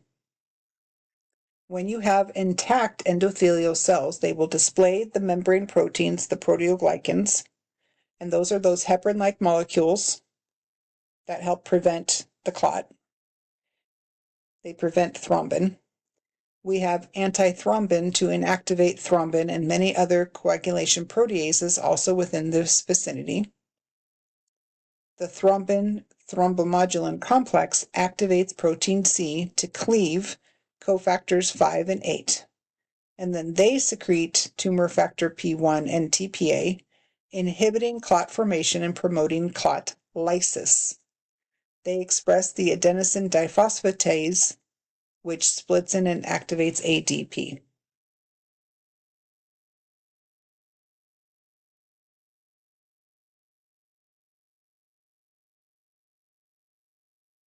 So we also have to figure out how we're going to remove the clot when it's done. So when it very first gets activated, the body's an amazing thing. When it very first activates the coagulation cascade, it also is initially and parallel is preparing for the counteracting system of the fibrinolysis. They're saying we're going to go make a clot, but we also have to be ready now to get rid of the clot. So the fibrinolytic pathway promotes dissolution of the clot after injuries and prevents extension of the clot in regions adjacent to the injury. Fibrinolysis is triggered by tissue plasminogen activator, TPA. You see that here. And urokinase type plasminogen activator, UPA. These enzymes convert the precursor plasminogen into plasmin. The plasmin degrades the fibrin clots and releases fibrin degeneration products that are unable to polymerize. They're not going to work anymore. And the fibrin degradation products are made. The D-dimer is our laboratory test used as a marker of our thrombotic state. It measures levels of one of the fibrin degradation products that results from plasmin action on cross-linked fibrin. Active plasmin in the circulation is inhibited by binding to alpha-2 antiplasmin. During the early response to tissue injury, plasminogen activator inhibitor is released by endothelial cells, suppressing plasminogen activation. As the vessel healing occurs, the TPA is released, and that is then sets off this process as well. So plasmin and the plasmin system is responsible for breaking down the clots when the healing has occurred. We have TPA and UPA to help cleave the protein plasminogen into the circulation and bound in the clot to release plasmin. Plasmin is an enzyme that breaks down the cross-linked fibrin within the clot, dissolving the clot and releasing fibrin breakdown products such as our D-dimer.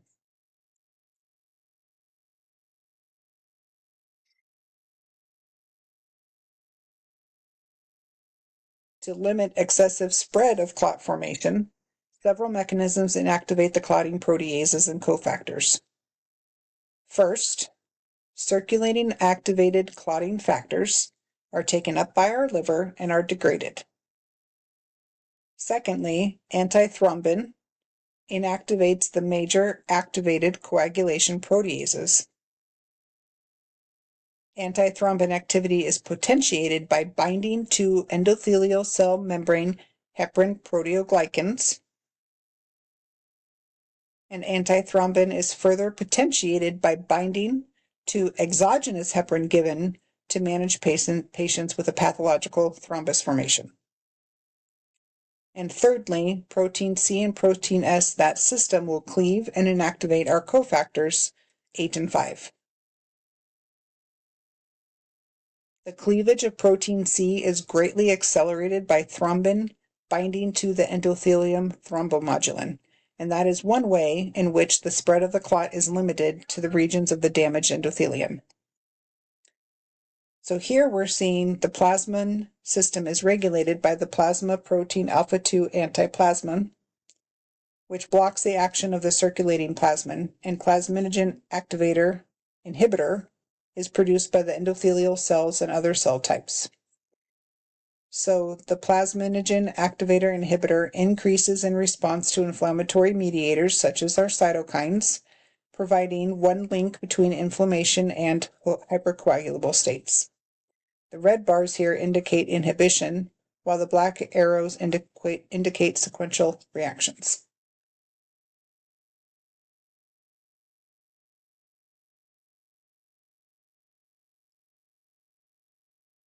Inhibition of clotting is critical once the clot has formed. That is necessary to prevent extension of this process to the other regions that are healthy and they don't need the clot. So we have two main systems in place to inhibit either the coagulation proteases in yellow or the cofactors in blue. Circulating mediator AT3 binds to endothelial cell proteoglycans and inactivates the proteases. Protein C and protein S work together to cleave and inactivate proteins 8 and 5, the required cofactors for factors 9 and 10.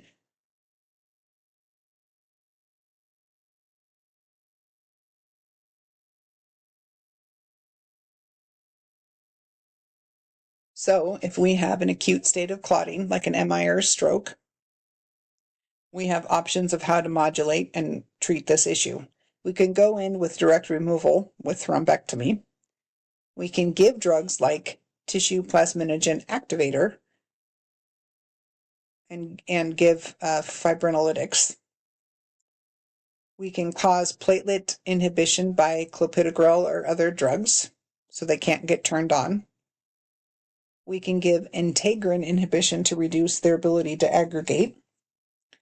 If it's like an acute pulmonary emboli or DVT, we know we give heparin, which is an antithrombin accelerator. When we're talking about chronic management of hypercoagulable states, we can give aspirin because that's going to irreversibly block the platelets cyclooxygenase, reducing then the TXA2 production. Aspirin will affect the life of every platelet it touches for the life of that platelet. Warfarin blocks vitamin K dependent liver carboxylation reaction. And then we have our direct oral antithrombins or our anti-factor 10 agents like Xarelto or rivaroxaban, right? So this is why when we get to anticoagulation in pharmacology, we're going to be talking again about fibrinolysis and this process.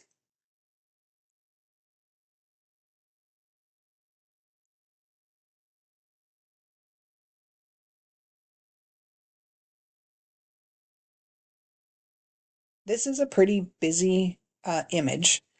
What we're trying to talk about next in your book is liver carboxylation is required for the full protease activity. And so if we modify that process, then we can create thinning of the blood or anti-clots, right? So let's review a couple things here.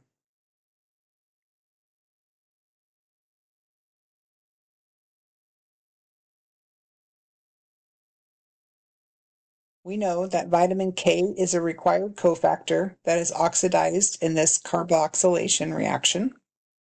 So reduction of oxidized vitamin K is catalyzed by the enzyme vitamin K epoxide reductase complex, which is VKO-C1, in a reaction that is inhibited by warfarin. So if we give warfarin, we prevent this oxidized vitamin K process to continue, and warfarin inhibits the liver carboxylation reaction. So it's very effective in preventing these processes from happening to make your blood quote unquote thinner and to not.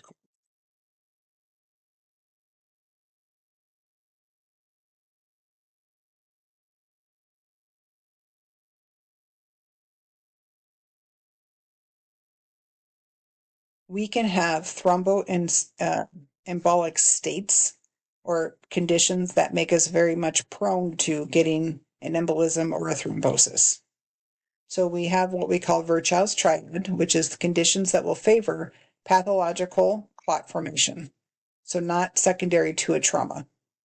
Okay, not because I stabbed you or cut your leg open with a knife.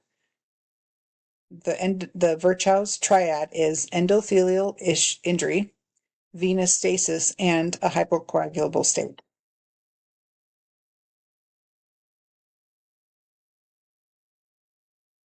So endothelial injury is often the catalyst for intravascular clot formation,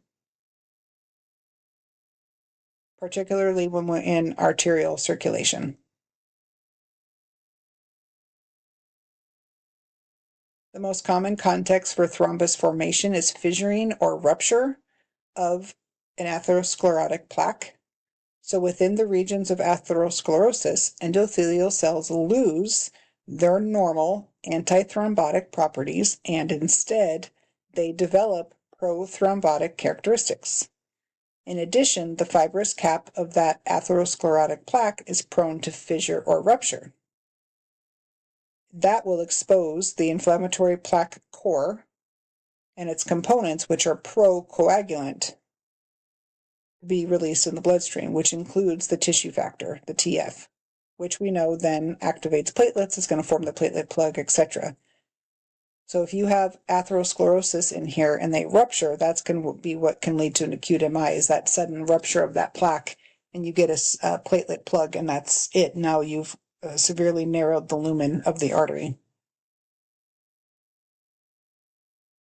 Venous stasis and other states of low blood flow will promote pooling of the blood, which means you have prolonged contact with the endothelium, and that prolonged contact, that pooling, reduces how effective the anti-clotting properties will be.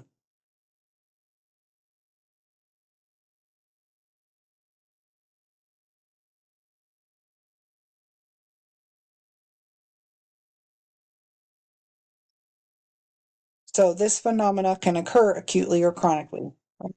So you can be in an airplane trip, a long ride, and you'll have venous pooling for 14 hours you didn't move, and they can get a blood clot. Or we can have an orthopedic procedure or a prolonged illness that promoted venous stasis and a blood clot, like a DVT.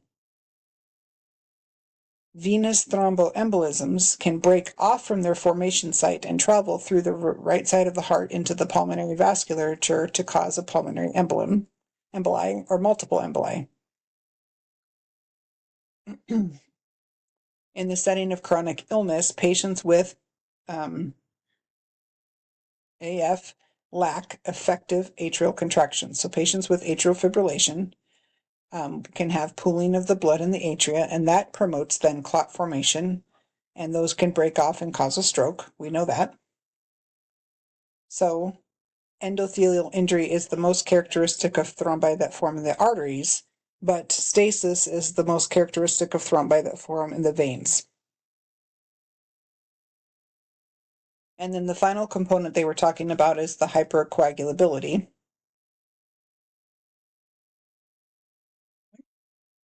Okay, so that means that people can have a genetic factor or an autoimmune condition happening that predisposes them to be hypercoagulable. But most likely, it's also from chronic inflammation. So hypercoagulability is associated with metabolic syndrome, which is that obesity-related pathological state which makes up of hypertension, truncal obesity, dyslipidemia, and insulin resistance. The syndrome is highly prevalent, particularly in the United States, and it is associated with increased levels of pro-inflammatory markers. Individuals with chronic inflammation, like people with metabolic syndrome, think of rheumatoid arthritis, think of lupus, think of people that even got acute COVID-19. Those states are prone to MIs, strokes, and PEs. In these states, any underlying endothelial dysfunction is heightened by these inflammatory mediators, and the clots are going to form more easily, related to the elevated levels of procoagulant factors. Other common hypocoagulable states, though, is pregnancy and use of oral hydrocontraceptive and hormone replacement therapy. Estrogens increase liver synthesis of clotting proteins and decreases synthesis of protein S. So it will be more promotive of clot formation. Patients with malignancies are also hypercoagulable and at risk for blood clots. We think because the tumor cells have an innately increased ability to activate the coagulation cascade. This screen here is talking about some of the specific disorders we talk about that cause hypercoagulability. And these are also in your osmosis options to look at as well.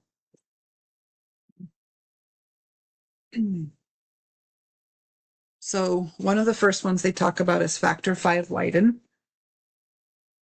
It is a missense mutation, and these mutations alter factor V, making it resistant to cleavage by activated protein C. So people with factor V Leiden are at increased risk of venous thromboembolism and pulmonary emboli.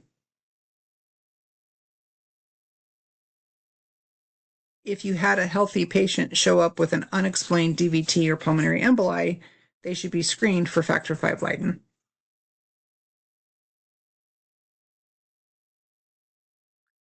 The next one is an autoimmune disorder called antiphospholipid syndrome. It's an autoimmune disease that results in increased clotting. It's often comorbid with other things like lupus is very common. You can also have primary antiphospholipid syndrome. These patients have elevated levels of antibodies against the phospholipid binding plasma proteins, in addition to lupus anticoagulant antibodies. This exact mechanism by which these antibodies promote the clotting, we don't really know. APS is suspected in patients with recurrent thromboembolic events and in women with repeated pregnancy losses or complications when no other identifiable cause is known. Patients with this can have a variety of complications like spontaneous abortions, but stroke, MI, other thrombi in the kidneys, the eyes, the liver. It could be a pretty devastating disease. On the flip side, then we can have these hypocoagulable states where we have this significant increase in bleeding. So that can be related to platelets, which would be thrombocytopenias. We have von Willebrand disease, which affects platelet adhesion and factor VIII availability. So if you have von Willebrand's, you bleed easier. And then we know, obviously, hemophilia. There's hemophilia A and hemophilia B. And then you can have liver disease that all of those clotting factors are formulated and synthesized and produced in the liver. So when you have liver failure or liver disease, cirrhosis, etc., you can bleed a whole lot easier because your clotting factors are going to be skewed.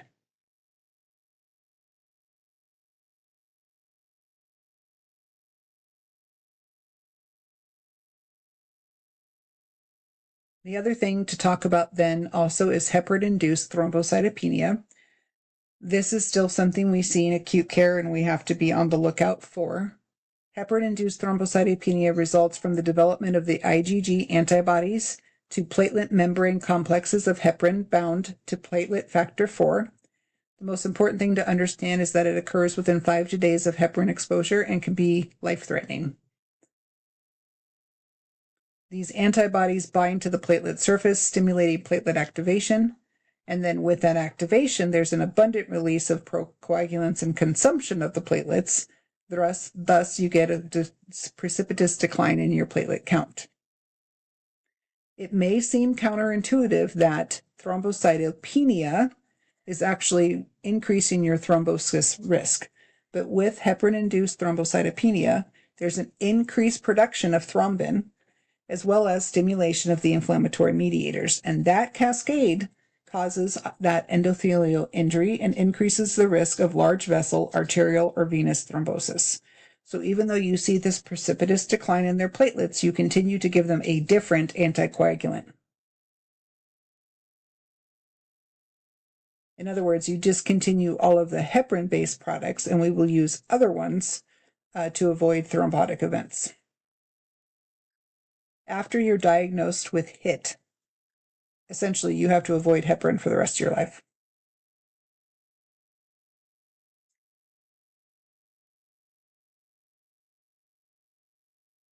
This slide here is helping us remember what we might see if we have a thrombocytopenic patient. Technically, most people determine thrombocytopenia as a platelet count less than 50, although in practice we use it all the time. Their platelets may be 90 and we call it thrombocytopenia. These can cause superficial bleeding like petechiae, purpura, or ecchymosis. You can also have excessive bleeding of your gums, your nose, or really horrible menses. All right, they jump into immune thrombocytopenia. This is oftentimes most post-infectious, and it's seen in children. It occurs and stops spontaneously. It can be autoimmune in adults. People with steroids use can get immune thrombocytopenia. And then heparin-induced thrombocytopenia is on here as well. This is the von Willebrand's disease. It's important to understand that people will say I have von Willebrand's, but you have to understand the subtype because there's different types. And the findings can be much different. Some are more severe than others. The type 1 represents 70% of the cases, which is autosomal dominant with incomplete penetrance. Typically, people that do have the von Willebrand's have mucosal bleeding, nosebleeds, or they have a childhood noted by excessive bruising, or they have significant menorrhagia. These are the lab tests that are listed here that would help diagnose von Willebrand's. Hemophilia. I have only cared for that I can remember one hemophilia patient in my lifetime. Because this is a genetic disorder and people are fighting it a lot faster than we used to. But also it's not all that common. You do have to remember, though, that there can be up to 30% of cases we think are actually spontaneous mutations, not family history related. The factor 8 is required cofactor for factor 9 activity, and the lack of factor 8 in hemophilia decreases the reinforcing action of factor 9 on the extrinsic pathway. So when you have severe factor deficiency associated with deep bleeds into joints, hematomas, and bleeding. So they can hardly injure themselves and they can get these deep bleeding situations where they could literally bleed to death very quickly. There's hemophilia in your book, and there's the hemophilia that we talked to, that you listen to on osmosis, and I think it covers it very well. So I'm not going to spend a lot of time here in lecture. Remember that the management for hemophilia is done with factor replacement. We have a lot of drugs, actually, not a lot, but quite a few therapies that are in development right now for hemophilia. This is also why it's really important to donate plasma. All right, bleeding disorders in the liver. So these are really important concepts to understand because you guys will see this a lot in acute care. So the liver is the site of our coagulation factor production. So the liver disease then means that we can have alteration of the production of our coag factors. So oftentimes you are at increased risk of bleeding when you have liver disease. We usually will monitor the PT or the APT or the INR to determine the degree of liver disease. In fact, your MELD score of what you can use in cirrhosis to determine also if you're transplant capable, the INR is one of the components we look at, because if you have significantly elevated INR, that gives it indicative of severe liver disease. Because the liver produces our thrombopoietin, liver disease can oftentimes show up as decreased platelet counts because they just can't produce enough platelets. The other problem is that liver disease, or especially cirrhosis, can cause portal hypertension, and that causes splenic sequestration, which accelerates the platelet destruction.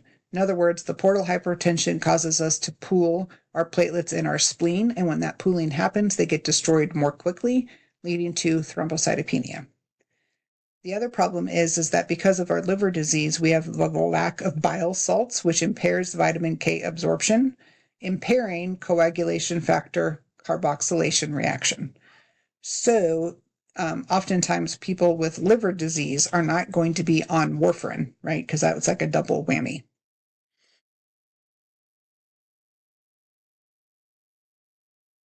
Your book talks about there's about half of the patients with cirrhosis which will have a platelet count of less than 150 due to the lack of liver thrombopoietin production. When you also lack the bile salts production, when you have deficiency, then it impairs the gut absorption of the fat-soluble vitamins, including the vitamin K, which is why you get bleeding tendency as well. Also, the liver is the place where we produce most of the fibrinolytic and plasmin-related proteins. So individuals have a decrease in all of the pro and anti-fibrinolytic related proteins. The difference, though, is that TPA is actually elevated because of an increase in its endothelial cell secretion and a decrease in its clearance because of liver disease. So this leads us to understand that patients with liver failure or cirrhosis of the liver can manifest a variety of bleeding complications.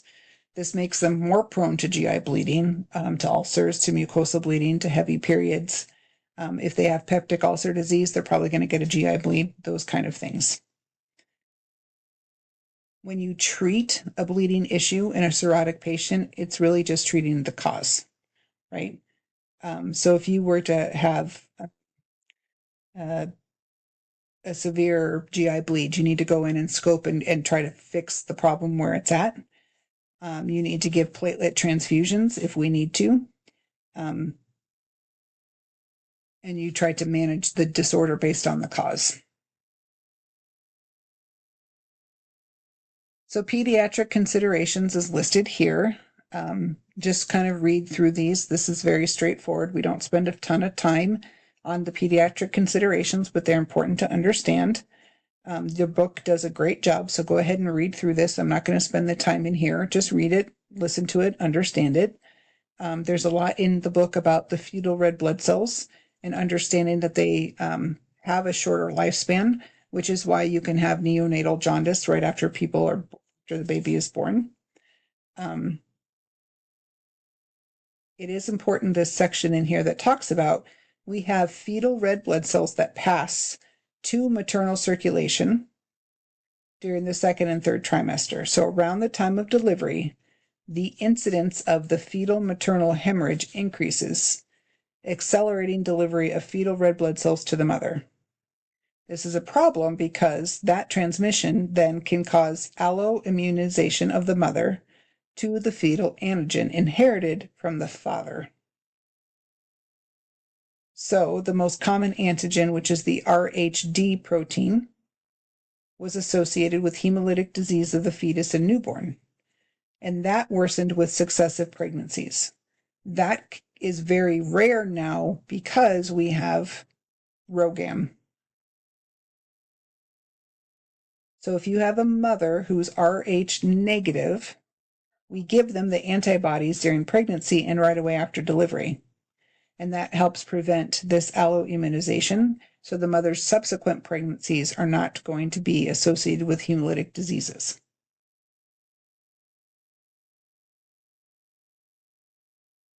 More on that here.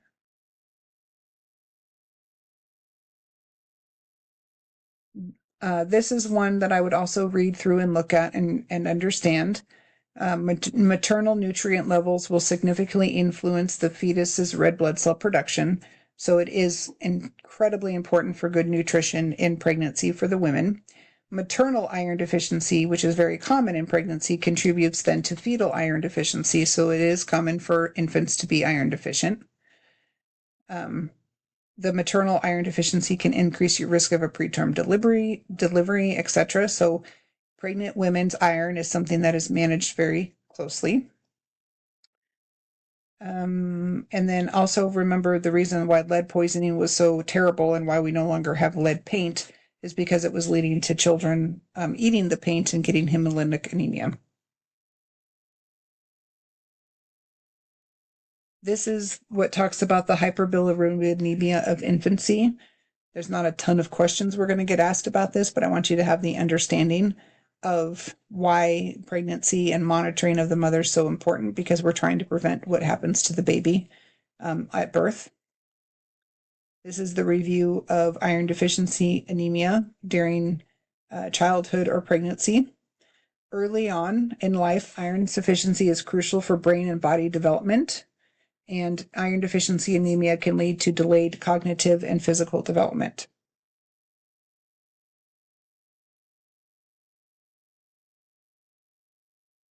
Breastfed infants are at higher risk of iron deficiency anemia because there's poor transmission through breast milk. So some of them are told to get formula at some point in their time for the supplement of iron. sickle cell disease in childhood, thalassemia in childhood.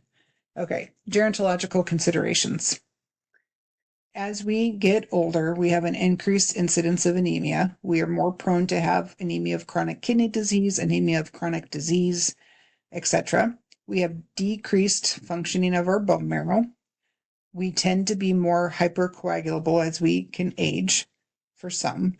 And this is also because we often can be on different medicines, and the medicine related changes can affect our blood and the other blood disorders.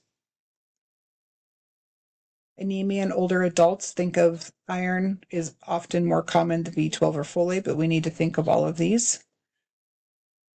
Age-related changes in the bone marrow and the thymus is listed here. Blood clotting in older adults, we have a decreased prostacyclin production. So that's a problem, right? That means that we're not as protected as we are when we had adequate prostacyclin production. We have an increased von Willebrand synthesis. That's a problem. We have some factors that make us more prone to clotting. We can also have factors, though, that make us more prone to bleeding because we tend to have a poor function of our bone marrow. So we have decreased platelet numbers and function. And elderly people tend to be on things like aspirins or other medications that are anticoagulant.